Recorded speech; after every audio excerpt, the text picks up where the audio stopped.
every one of us that starts a business, we have this vision, this creative vision of doing something important and providing a service or providing meaning. And sometimes as companies grow, they lose sight of that.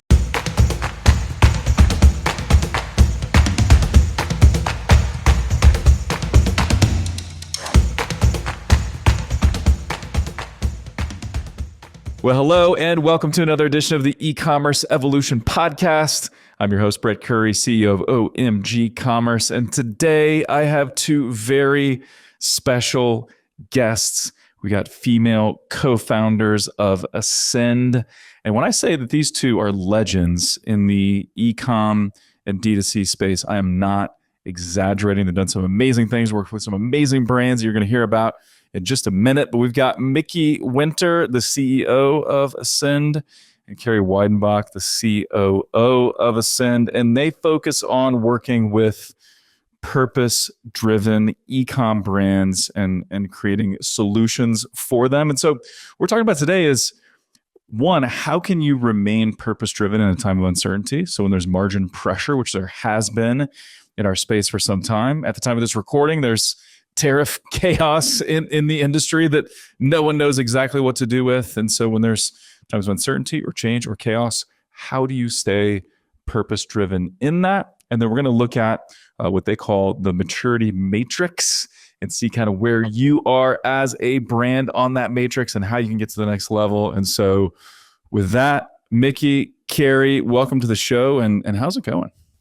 Thanks for having us, Brett. We really appreciate, taking this time to talk with you today.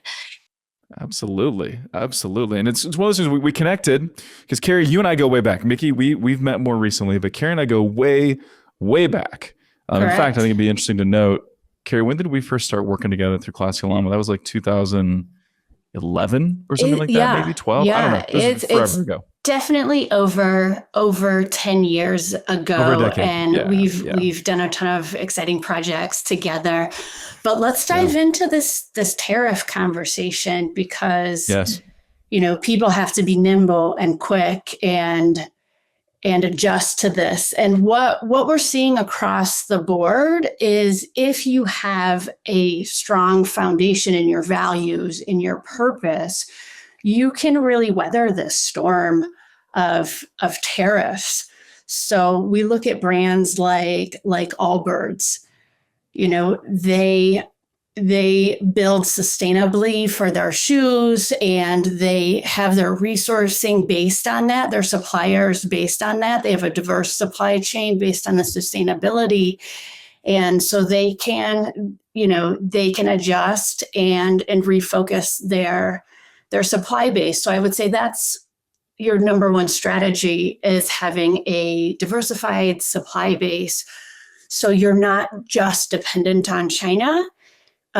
Brazil is a really appealing country to do work with. That's what Allbirds has as an alternative. And so they're just shifting more of their supply base to Brazil. Yeah, we're hearing that from a number of brands, and the brands that are in better shape now than others are those that have been working on diversifying the supply chain. Not something you can just kind of snap the fingers and get a new factory or a new group making your stuff in another country. So those that had the foresight and were like, hey, see this coming. We've heard of some that have like pre-purchased inventory for the year. That was a winner. I talked to a brand today that did that. So they've kind of like locked in their pricing, got everything imported. Not everybody can do that. But then others have worked to diversify the supply chain, which makes a ton of sense. So do you think there's and we'd love if you have a point on that as well, Mickey, but is there something also about being, well, let's maybe step back and define, what does it mean to be purpose-driven or mission-driven, and give some examples. You want to tackle that one, Mickey? Sure. So it's taking your values as a brand and using that as your North Star when it comes to making decisions. It helps to create this pathway that you can balance and take trade-offs on, right? Like when you're consistently looking at what your ultimate purpose is, be it being a sustainable brand, being a brand who, one of the brands that I've worked with in the past, Garden of Life, is supplements, right? So thinking about them, they focus on creating supplements that are fully organic, made with whole foods, right? And sticking to that as their base mission and not veering from it. Because ultimately what it's going to do is create this strong connection with their customer base. And the customer base can trust that they will consistently be, follow their mission and use that as the driving strategy, but then, making the decisions based off of your mission. So it's really, but whatever your purpose is, it's really using that as your guiding light. Yeah, I love that. And in some ways that can really help with messaging during this time, right? So you are Garden of Life, and maybe you are about to have to raise your prices. You communicate to your customers, hey, here's why we will never compromise on these ingredients or this approach to our product. We're going to be sustainable, come hell or high water. We're going to deliver good ingredients for you because we believe this is why we're here. So to do that and to not, to keep the doors open, what you think of an elegant way to say that, we've got to raise prices a little bit. And I think your core audience will likely understand that piece. Yeah. And when it comes to the prices and the price increase, you want to be as transparent as possible with your customers. So we've even seen examples where brands are, you're in the checkout flow, you didn't even enter the checkout flow, actually. You're in the cart, and within the cart, you see, your estimated tax, your estimated shipping, and the estimate on tariffs, the additional charge for tariffs. So it's not something that's hidden, it's not something you're burying. And we've always found that, e-commerce brands who are very transparent about the total cost of ownership and the total expense that their customers are going to have to spend, then, they're more likely to convert in the end. Otherwise, you're going to get a lot of abandoned carts, and people are going to be confused as to why is everything so high once I'm, ready to pull the trigger. So I've heard a few people talk about that, and I would love to hear your perspectives, and Mickey, you sort of laid it out there, but would love to hear how this has gone. So I know that there's one camp of people that say just raise the price, and for certain categories, the consumer will just deal with it. Other competitors are raising prices. It's just going to be the new normal. Others say, similar to what you just said, where, hey, keep the price the same. In the cart, we're adding a line for tariff.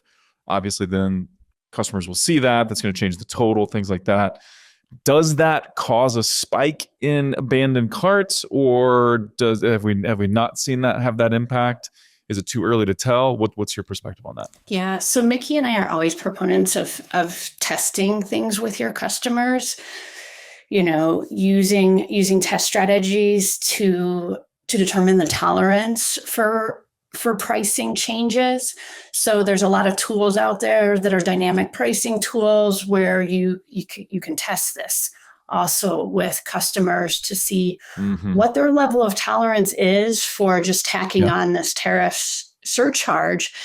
In some industries, it's very dependent on the industry, how price sensitive your product is for what your strategy is going to be. There is no one size fits all. So we recommend, being transparent, testing this, seeing what the reaction is for what people will tolerate. Yeah, and it really is a matter of running tests on at what price point how does that impact conversion rate, right? And then you can kind of chart that out and see what that's going to do to your business.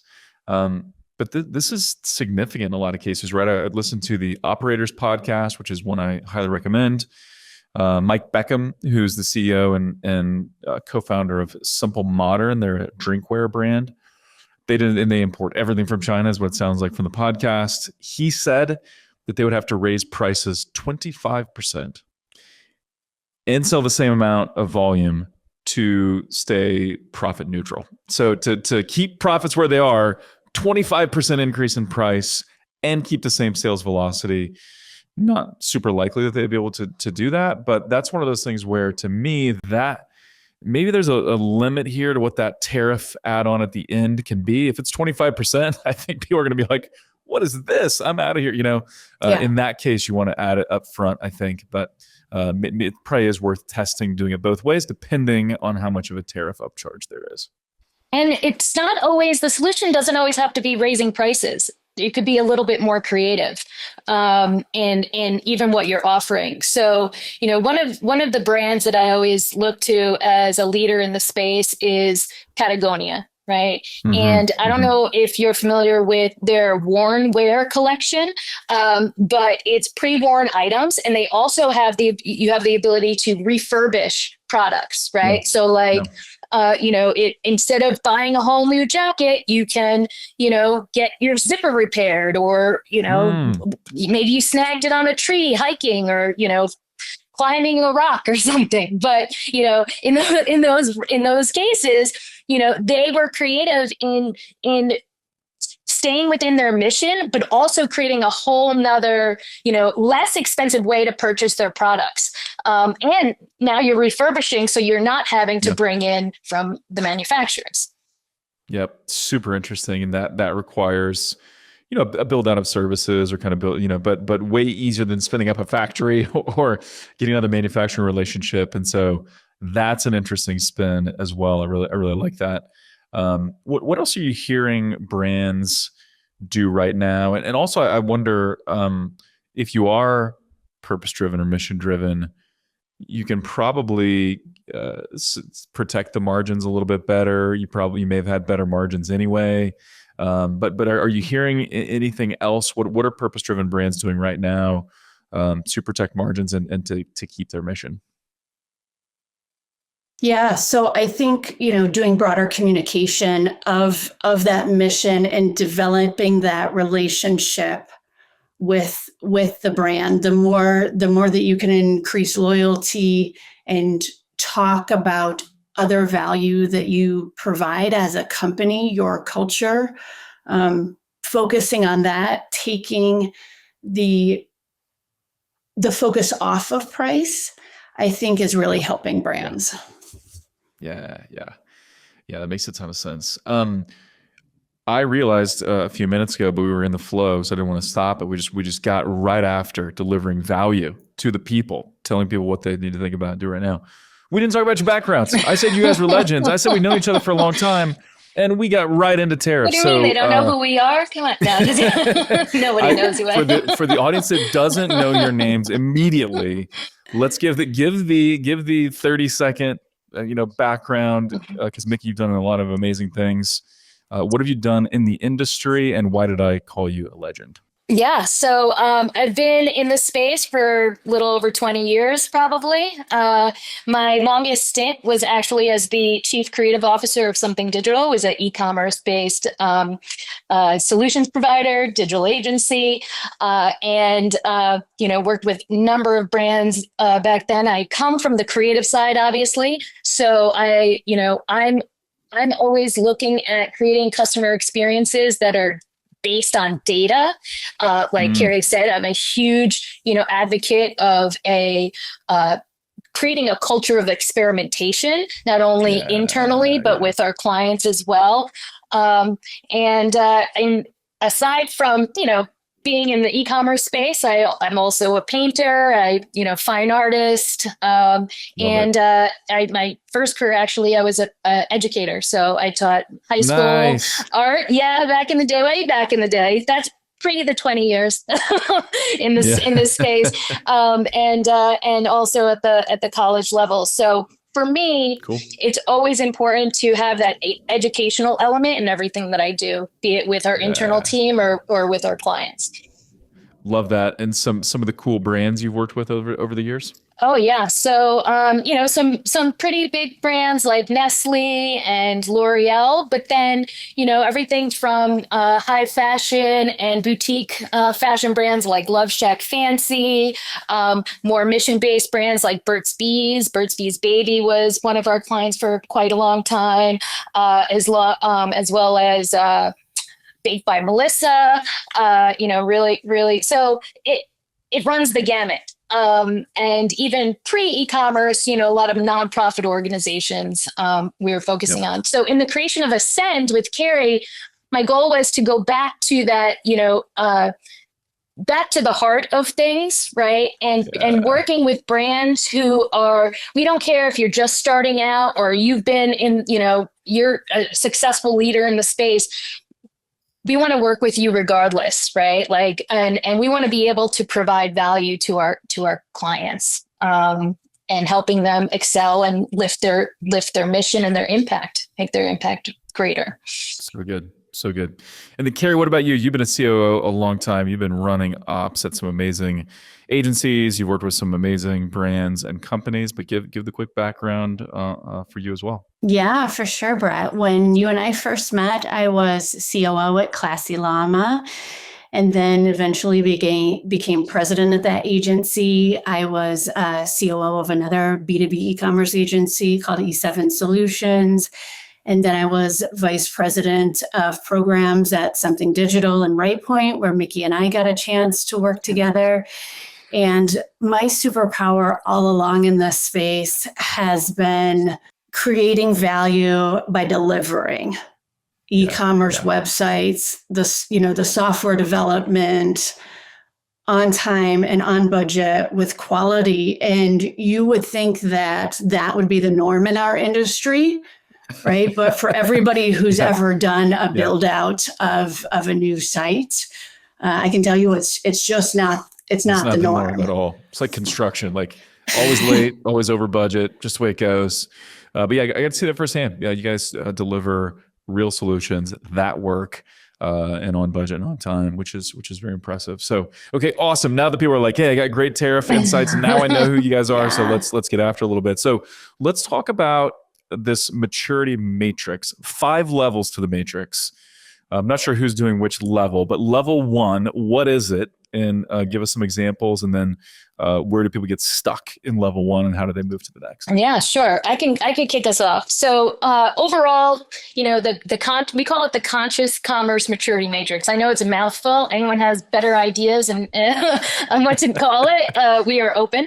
But basically, it's a framework that helps us evaluate in e-commerce business digital maturity, and then balance that with their purpose and their impact. So each level outlines like key marketing strategies, e-commerce capabilities and functionality, and then brand positioning to help that business scale effectively. So the first one is we call it emerging. Right. So this is a brand that's in its infancy. They're establishing like a fundamental e-commerce, experience, and they're beginning to explore purpose-driven initiatives.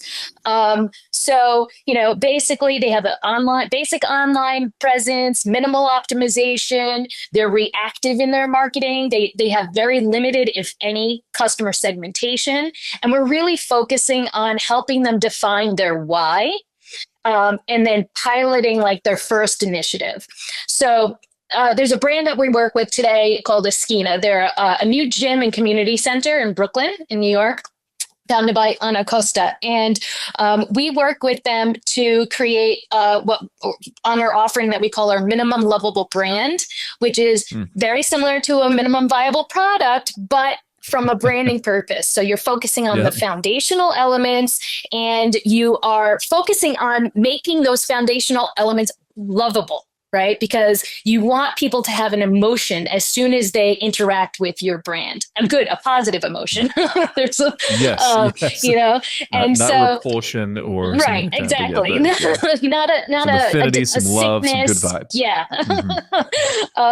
So, in working with them, because they're a brand new brand, it's really about establishing the base, visual identity, and then what that brand strategy is. So we ended up building their site on Squarespace and integrating with Mindbody. I'm not sure if you're familiar with that, but all of the e-commerce engine is run by Mindbody. It's very much a platform for businesses who are in the wellness space, spas, salons, gyms, obviously, so right now we're just speaking with her in just yesterday, actually, I was speaking with Anna about how are they going to, react to all of the tariffs and the chaos and everything that people are feeling, right? Everybody's uneasy.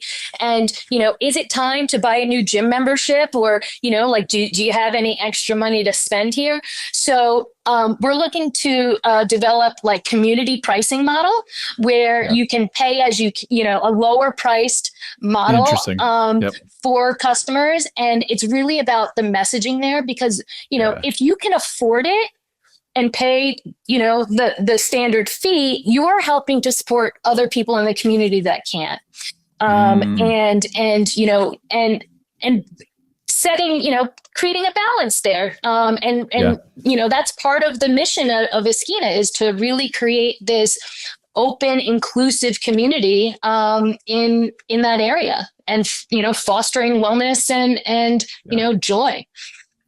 And I think during times of uncertainty and change and stress, never a more important time to work out than now. And so like the last thing you want to skimp on or cut out of your budget is something that's going to improve your health and your well-being.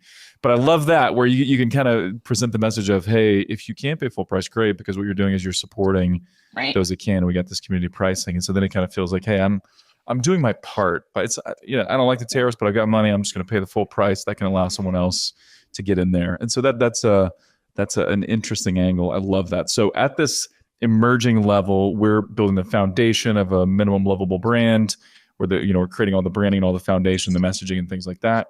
And anything else to add to level one? And then what are the things we have to solve for to get to level two? Right. It's basically, working through the list, right, of strategies. So getting to a place where you have an email subscriber list that you can consistently, market to, right? And start segmenting. If you have less than 500 emails, does it even make sense, right? So, it's not just like from an e-commerce experience perspective, but also the marketing and the brand strategy behind it.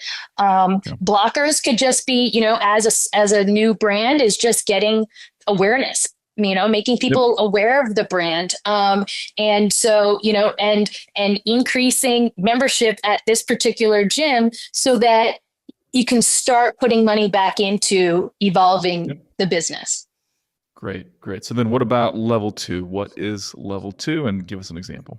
Yeah. So level two is when we want to start to scale the business. We feel that we have a solid foundation and we're ready to grow. Right. So that starts with a structured marketing plan. And that's often where teams like yours come into the picture after we've built the site and we have that foundation stable. But what we see a lot of times is we start with the roadblocks and the misalignments. So I don't know if you remember this, Brett, but years ago, you and I worked with a brand that was up and coming that nobody had ever heard of, called Johnny O, right? Mm-hmm. Now everybody knows Johnny O, but when you and I worked with them, I was working on the marketing strategy with you, and we were sending traffic to their site, but it wasn't converting, right? The message wasn't out there. The brand couldn't sell it. And so John O'Donnell, when he created that brand, he had this vision of taking East Coast prep Ralph Lauren and combining it with Southern California grunge and relaxed wear, right? And we were sending great traffic to them, but it wasn't converting. So we really had to focus on improving the CX and improving the story there.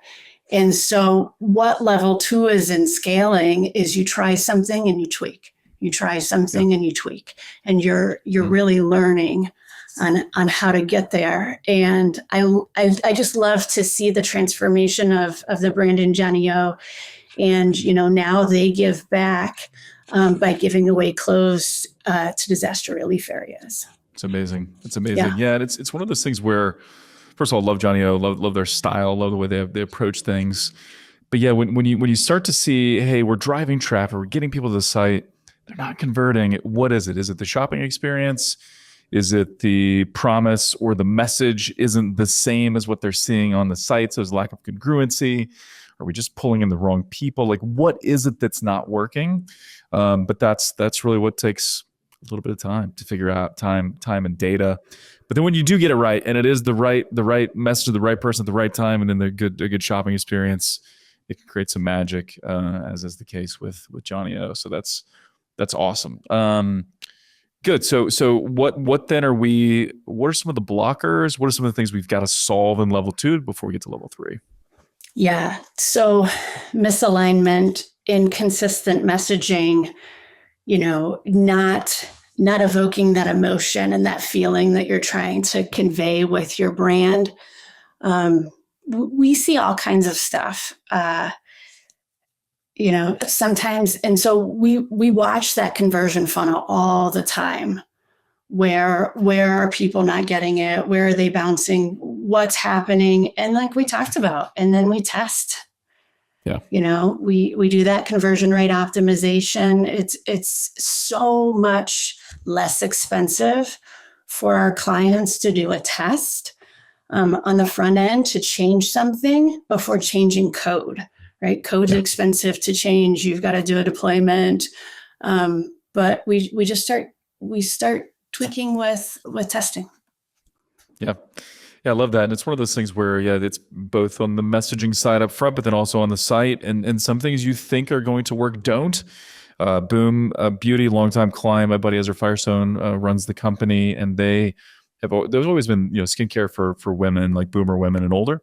And they thought, most women view themselves as so young and whatever. So they, for a while, they always had like the age appropriate models in their ads. And they thought, well, let's just try women in their late 40s or whatever. And there was almost a coup. There was like a protest, like the people reached out and they're like, that is not me. What are you doing in these ads? And you're like, oh, sorry. Like we'll go back to the core. No problem. But yeah, you got to test stuff like that. Cause sometimes little things like age of the model or how we're displaying this thing, you wouldn't think it would have a big impact. It could have a big impact. And so really, really important. Good. What about then? What level are we ready for? 3. We're at level 3. Yeah, level 3. Yeah. So go for it. Is that back to you, Mickey? What is level 3? Yeah. So level 3 is optimizing, talking about testing, right? So level 2, you start dipping your toe into that. But now level 3 is taking that data and then using it to make the actual change, right? So like you're testing, but now you're implementing those tests that have proved successful. You're leveraging automation and personalization. So now you know more about your customer, right? Who they are, what they're looking for.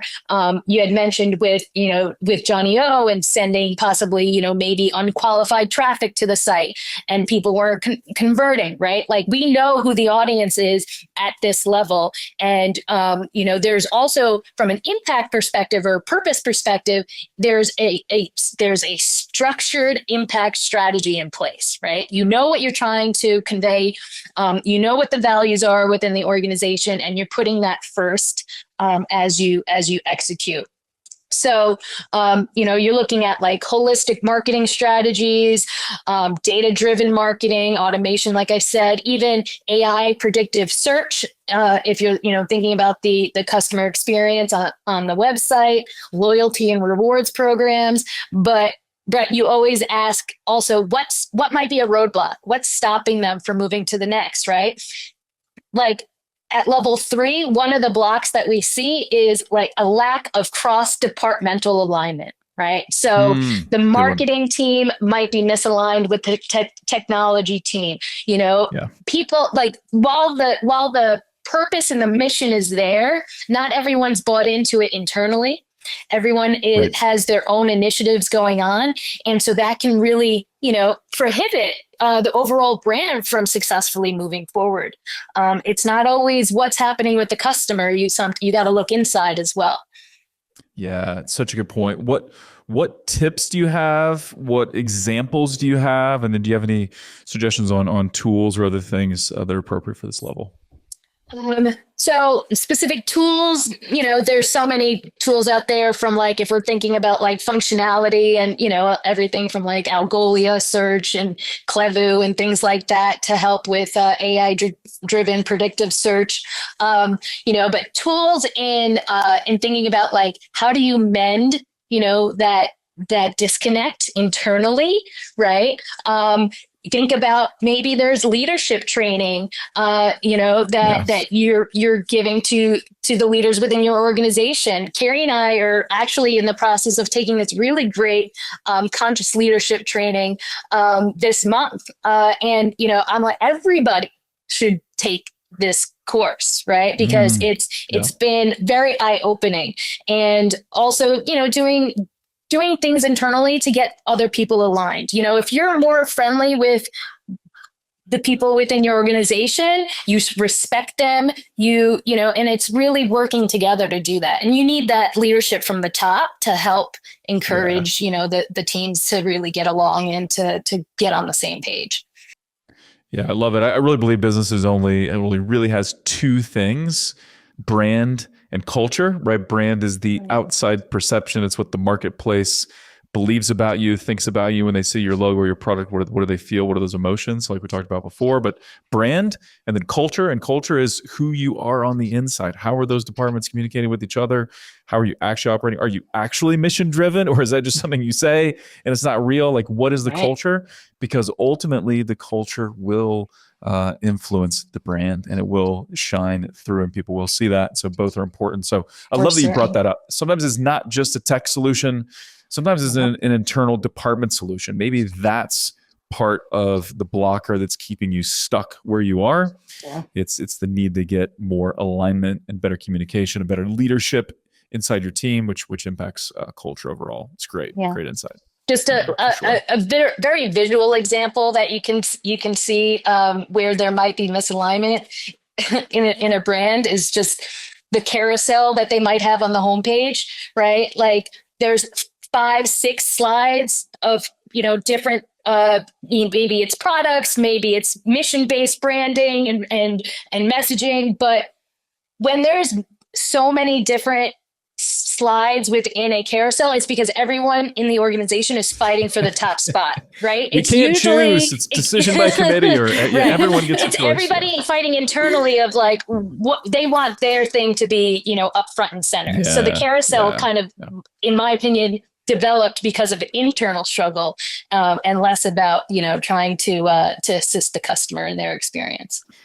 Yeah, it's a really good call out. Yeah, when something looks kind of Frankenstein together, or like where are we going here? This is like a committee decision thing, or everyone fighting internally, or whatever. Yeah, that's a really great example. Okay, cool. So level 4, ready for that? Carrie, back to you. What is level 4? I'm going to take this one. Sorry, yeah, please. Oh, good. just to like mix things up for you. But I wanted to take this one because it's the name of this level is called leading, right? And like I mentioned before, this Patagonia is one of the leaders in this space, right? And so if you're at level 4, you're recognized as a leader in the e-commerce space, and as well as the impact, you're integrating sustainability, employee wellness, customer experience at every touch point, right? And they are a great case study for that. Their strong brand loyalty driven by values, right, and innovation. Their purpose is what differentiates them from their competitors. Deep personalization happening on the site. There's very high loyalty. When you, like what I mentioned earlier about the worn wear as a solution to, a different perspective on how to deal with increasing costs. One of the things that could be a blocker, though, is like losing your authenticity as you continue to scale. Right? Like as you continue to grow, that would be one area that you really need to keep an eye on, because you don't want to lose that mission. I'm not saying Patagonia is doing that. I'm just saying, like, for an organization in this space, that's one area you definitely want to, pay close attention to. But outside of the worn wear collection, I don't know if you're familiar, I think it was like 2010 or 2011, they created this campaign called "Don't Buy This Jacket," and it was like Black Friday, ad that ran in the New York Times, and it was like featuring their best-selling product. At the time, I think it was a fleece or something. And it wasn't about, they were saying, don't buy this jacket, because what they're saying is they want customers to buy less and repair more. And they were really encouraging them to go through the process of using their worn wear collection, or like their refurbished products. So you can just send in your products that are Patagonia and then have them repaired by the brand. Super interesting, yeah. and a bit risky. Yes. Say don't buy this. But the cool thing about that is everybody's like, wait a minute, what? Yeah. Definitely a pattern interrupt, not what you're expecting. So then you lean in potentially a little bit more, which is super interesting. And their sales that year increased, I think, by 30% after that. And so their purpose and profit can coexist, right? It's not one or the other. Yeah, and it's also one of those things too where that resonates with their customer. So people that are active, that are climbing and affluent, they're also conscious about the earth and environment, climate, things like that. So that feels good. Just say, wait a minute, yeah, I do have this awesome coat. I'm just gonna get that repaired. But you know what? We all like to buy stuff too. So there's also a lot of people that are like, yeah, but I'm going to buy this pair of pants as well. I'm going to buy this new thing for sure, just because I want to. And now I feel like I'm giving back, sort of, even though I'm just buying something. And I so, save it just money, all works. so now I save money. We're always looking for the justification, right? Of how can I justify this purchase with logic, because I already made it emotionally. Yeah.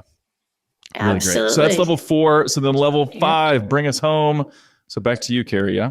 Yeah, level 5, pioneering, right? So I have spent the last 5 years working with a very pioneering brand in the e-commerce space. AB InBev, the parent company of Anheuser-Busch. I worked with them on their digital sales transformation, B2B globally. And they really went from an in-person sales strategy to transition to online selling in a space where you wouldn't expect it, where you're selling to bars and restaurants and corner stores, beer. But they have done some incredibly pioneering things in this space. They custom built an algorithmic sales predictive engine using AI and using historical data of what customers were purchasing to say, okay, now we think this is what your next order is going to look like. And so they would build up the entire next order for the customer and present that to them so they could put the entire thing in the cart and just check out. And that increased sales significantly. And after they built this infrastructure and we launched it in 24 countries in 4 years, they said, you know what, we're going to take this a step further and we're going to become more like an Amazon for B2B. And now they've taken their e-commerce platform and they're using it as a marketplace for other consumer goods companies. So they've onboarded Nestle and Mondelez in a bunch of countries around the globe into this platform. So that's when you're transforming business, then you're a pioneer in this space. Really interesting. So what is their primary objective with this marketplace, or creating like the Amazon for B2B? What's their objective with that? They were really smart about it. They have 2.5 million customers that they're selling beer to around the globe, and they have the infrastructure already. They're shipping weekly to all of these locations, and they said, "Wait a minute, why don't we share this infrastructure?" I love it. With other companies that are selling to our clients. We've done all the work. Let's expand this. Yeah, it's really what a great idea. We've already got the distribution system, the relationships, the system. Customers are using our app or our website to purchase every week for other products there. For their store. If you have a grocery store, a bar, a restaurant, a corner kiosk, you're replenishing the beer every week. You're in there ordering, so. So how can we create new revenue lines and new opportunities here through what we already have? Yeah. I think it's just such an important business skill of how can I leverage existing assets, existing tools, existing relationships to open up new opportunities and really create a solution. I love that. What are some of the things that you're hearing right now from your clients? Are they doubling down on mission? Are they a little bit fearful because they're mission driven? Because to me it seems like this is not the time just to start slashing prices. Nobody's slashing prices, I guess, but it's not the time to go cheap or to just go into survival mode necessarily. This is the time probably to lean into whatever your purpose is or whatever your mission is, and there may be a little bit of riding the storm, weathering the storm, but I think you can use this to your advantage and to your customer's advantage by leaning into your mission. So what else are you hearing or seeing from your clients right now? I think you're exactly right. I think leaning into the mission and why you're in business in the first place. Every one of us that starts a business, we have this vision, this creative vision of doing something important and providing a service or providing meaning. And sometimes as companies grow, they lose sight of that, right? And we focus on all the all the nuances of our business, the bottom line, the how are we going to change this? And sometimes we forget that original purpose. And what we see time and time again is every company who focuses on that culture piece, on that purpose piece, right? They really start to thrive. It's more of a sustainable model in multiple ways, right? It's more of a sustainable brand when you have a real reason for existing that's not just selling a widget, which we're always all here to sell stuff and make money, make profits. Obviously, we can't exist without that. But if there's more to it, usually you're a little more insulated and a little more stable in times of uncertainty. Right. So, yeah. And what all the studies show also is your team is more engaged. They're more motivated to help you pursue that purpose. So I like it. Well, as we wrap up, who should be reaching out to you? So if people are listening and thinking, I'm liking these tips and suggestions, and maybe I'm a level 3 and want to go level 4, or wherever they may find themselves on the maturity matrix, who are you guys really best equipped to help? And how can you help? Like who should reach out to you and why? Like I said earlier, it's not a specific, type of brand, right? It is anyone who is maybe struggling to define a mission for their brand, right? A brand who might just be starting up in the space, but also, brands who are just looking to engage with their customers in a different way. So we provide everything from, like I talked earlier about the minimum level brand offering. We can help you establish a brand from the start, or, if I don't know, say for instance, you're looking to do a refresh, right, of a brand, really start focusing on a mission. We are here to assist you. There's other ways of dealing with the tariffs too, and the uncertainty, thinking about, testing, and really increasing the conversions that you have, right? You still have the same traffic that you had yesterday. But how are we going to get those people to convert more? We can assist with A/B testing, conversion rate optimization testing, and even if you're looking to maybe switch platforms, we're a Shopware partner, so we work with Shopify as well. So anyone who might be out there looking to make a little bit of a change and start thinking more about their mission, both internally in the organization as well as externally to their customers. Yeah. So from the branding piece to the technology piece, you guys have really built and been involved with some very complex technology deployments. You talk about the AB InBev app and some of these things. Like you guys have really executed and delivered some very complex technical solutions, but you're also good at the branding piece and tying that in with mission. And so really, really good. So how can people find you? So if someone's listening to this and like, hey, I want to talk to Mickey and Carrie at Aysnd, how can they find you? Yeah. So we are Aysnd, AYSND.com.